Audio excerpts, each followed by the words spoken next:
એટલી કર કોઈ દાડો કળજુગમાં કાળા માથાના મોનવી આગળ હાથ મોડવા જો મારું માતા મેલડી સદીનું વેણ છે જો ભાઈ તે ભૂ ભક્તો હું તમારા ભુવા ભગત મંડળનું દેરું છું.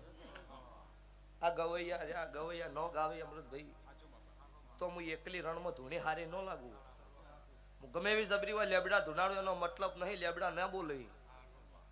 પણ તમે મને લાડ લડવો હું રાજી થઈને ખમાકુ કોકની સભાવડો ભેડી તરી જાય. એટલે જગત એવું કહેતી હતી પડી જા 3 દાડો વિડીયો ચાલે ગયો. અન ઈન દાડો મારા દેવના ભગવાન હાજર હતા પ્રતાપભાઈ તે ખમા કીધી અતિ ઇનથી હવાઈ બાપજી વેળા લાઈ રબારીઓ અને અજુઈ હત્યાવી એવું બનાવવાનું છે. જગતનો ભૂવો ધૂણતો હોય જગત ઓગળી કરે એવું રહેવાનું મારું મેલડીનું વેણ છે. જેની ઓગળી કરી હે ને એમની વેળા માર્કેટમાં નહીં રહે. અને બના કોઠામાં તો આજુ ચાલ જ નહીં, બીજે તો કદાચ ચાલે જાય. બના કોઠામાં તો અત્યારે આજુ જુગથી ધૂણતી આવીશું અને ઓય ઓગળી કરી તો મને કદી પોહા નહીં એટલે હું બનાના ફેડનું દેરું છું ભવાળું. અને કોઈ આ મોટિયાળાને છેલ્લી નવું લઈને ધૂણતા હોય એવું ખરું? આજુ જુગથી ડોહાર્યું કરતા આયા.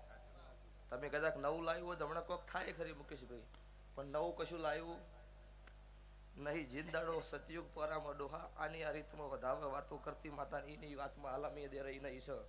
કળજુગમાં કદાચ મોનવી બદલણા પણ અમે રજો બદલણા નહીં.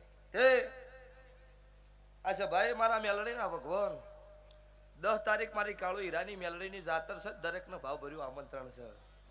બાર ધૂણું છું પણ 12 મહિને એક વખત ભુવન ખેલ લઈને ધૂનાડું છું.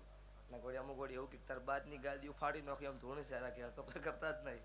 એટલે 12 મહિને એ કરવું પડે ને.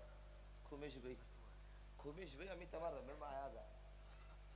સાક્ષી રાજુભાઈને પૂરા કોઈ ચિંતા કરવાની થતી નહીં. એટલે તમારા સુખ શાંતિ આવું એમ કેમ કે ટ્રાફિક ઘણી હતી. આપણો દેવનું વાયક હતું હસોઈ જશે ભાવાળું. એવું ન હોય કે ગાદીએ ધૂણો તો જ કોઈ હું વાઈ એવું કાંઈ ના. એવી વેળા હોય તો ધણીનું મન સન્માન જળવાઈ જાય, વાયક હાચવી લે એટલે મારા દેવના ભગવાન સભાવડો રાજી થઈ જાય. અને કાયમ ભેળું રહેવાનું હોય. ભાઈ બને એટલે ભાઈ કહેવાય, એનાથી બીજી વાત હોય નહીં. મહેમાન આવ્યા હોય એમને હાથવા પડે છે ભાવાળું. તે લેવા છો ભાઈ દરેકના મારા મેલડી માતાના ભગવાન ખૂબ ખમાકીશું કે દાડો